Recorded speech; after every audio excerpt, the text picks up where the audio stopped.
What's going on, folks, and welcome back to WWE Network and Show, where every single week I, Graham G.S. Matthews, break down all the original content that I watch on the WWE Network, as well as on the USA Network, because today we're talking Season 1, Episode 6, the summer season finale of Miz and Mrs. Yes, Season 1 is already in the books. It was a quick season. I think they were smart to order 6 episodes and not go full throttle with 12 if they didn't know it was going to do well.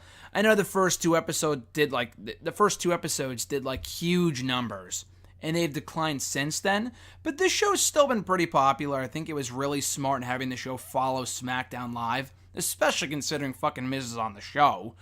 So any fans that are sticking around after SmackDown will watch Miz and Mrs. So I think that's really, really smart. In addition to the fact, like I said, the show has gotten a bit better since Season 1 or Episode 1. During this inaugural season. I've enjoyed it for what it is. I wish we got more of Miz's dad, George Mizanin, but again, for what the show has been so far, I've enjoyed it. So we'll talk about Season 1, Episode 6 right now, entitled Cowboy Miz.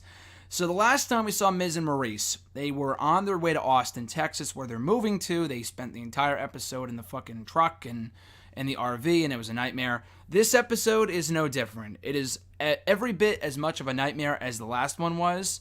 Maybe even more so. They arrive at Castle Marmiz, is what they're calling their new residence, to absolute madness. They show up to absolute fucking madness.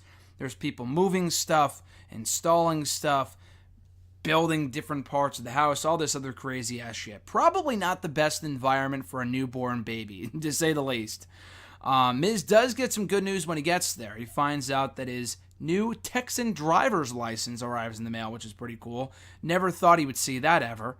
The fact that he would have himself on a Texan driver's license, considering that he's a Cleveland guy and later Los Angeles. Anyway, he gets a call that he might not be getting his stuff today. He's like, "Do you have any idea when my stuff might be here?" The woman tells him over the phone, "We ran into some issues. It might be there in about 2 hours." He later finds out it won't be there at all that day, and not until the following week, early the next week, which Miz gets really pissed off about, and rightfully so. The woman tells Miz on the phone that, yeah, you said the 19th was your preference, but, we can have it there a little later, and you did sign the contract, you just said the 19th was your preference. Miz is like, that's the whole fucking point of a contract, that you have it there by the 19th. My preference? What the fuck are you talking about? And Maurice goes off on her. We never hear the woman's response, but I just thought the whole thing was great. So that's what that was all about. Miz and Maurice were not happy in the slightest, and I can't blame them. If you tell the moving company we want our stuff there by the 19th, you damn sure better have it there by the 19th. It makes no sense. So, as if that's not bad enough, Maurice is nervous about Monroe Sky getting sick because there's too many people in the house, everyone's moving shit. She doesn't want the baby to get any germs. So Miz and Marjo go out. Why Marjo goes out with the Miz to go get the masks and the gloves and stuff, I have no idea. But she does join him for the shenanigans alone. She gets in the scooter, drives it around the pharmacy, around the store, crashes into stuff. Miz is having to keep her in her place. He calls it a nightmare. You would think it would be the other way around, but in reality, Miz is somehow more mature than Marjo. Maybe Marjo is getting back in Miz for the fact that him and Maurice, unintentionally anyway, left Marjo at the rest stop, at the gas station. She has yet to get over that, which I'll talk about soon enough. So anyway, they go back to the house. They get the face masks. They get the gloves. Everyone's happy to wear them for the right reasons. It's all for the baby, of course. That was when Miz found out the stuff won't be there till the following week. Miz and Maurice, as if they weren't already stressed out enough, they lose Pumpkin, their dog. They go running around the house for Pumpkin after Pumpkin does not heed their calls. Then Miz finds out, holy shit, the gate's open. Maybe the dog ran out the front gate. So they're freaking out, thinking the dog ran away. Meanwhile, the pumpkin's fine. The dog is fine. It's with Marjo. Marjo has no idea they're looking for the dog. So they go in the house, in the little guest room they have set up for Marjo. And they're like, what the fuck? Has the dog been here the entire time? And then Marjo isn't happy once Miz and Maurice, while they were out trying to find Pumpkin out in the yard, there's poop everywhere. So they track the shit into Marjo's room. Not cool, Miz and Maurice. Not cool at all. Anyway, they go out for dinner. Miz and Maurice, that is. They're talking about how every single second of their week is planned. Due to being in the WWE, they're always so busy. Everything they do is planned to a T. They're always busy people. They got a lot of shit going on right now. They had the baby. They're moving. It's all so stressful. They're just looking forward to just kicking back and relaxing and enjoying their new home in Austin, Texas before long. They also talk about how adding a baby into the mix will not help matters. I mean, obviously it'll be worth it, but like balancing things and rushing around for two people is fun, but when you add a baby into the mix, that's a completely different dynamic there. So they're complaining about all this, mind you, while they're having caviar. They recognize this about, complaining about all their problems, and then they're sitting there drinking fucking caviar. So that's the lifestyle of Miz and Maurice. So Miz decides to take Marjo and Maurice to a night out, to a dude ranch. And Miz, to make up for leaving Marjo at the gas station at the rest stop, he wants to get Marjo a cowboy. She kind of succeeds with one of the guys that's there, a lot younger than her. They're not together by any means, but she kind of flirts with him, and he kind of succeeds in that department, Miz does, in getting her a cowboy for the night, because apparently she has a fascination and admiration for cowboys. For what reason, I have no idea. So they go to ride horses. Marjo gets like one of the smaller horses, and she's like, what the fuck is this? They rope for their horses, and they just do it really, really terribly. Miz rope for the horse, like you have to lasso the rope, and you have to get it on the thingy. I'm not from Texas, I don't really know, but that's what they got to do to win over their horse. To choose what horse they want to ride, they have to rope for it. That's what they call it. They got to rope for it, and then they ride them, whatever. So Miz is enjoying his moment to chill out, relax, and just take a second to smell the roses, smell the coffee before he has to go back on his busy schedule.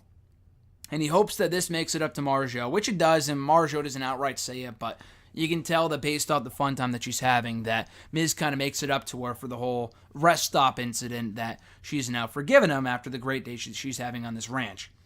So anyway, Miz leaves for the Saudi Arabia Greatest Royal Rumble event, while Maurice has to help set up everything else. The moving trucks arrive immediately after Miz leaves, so Maurice is too busy setting everything up and doing everything herself when all the shit shows up. So Miz gets everything done.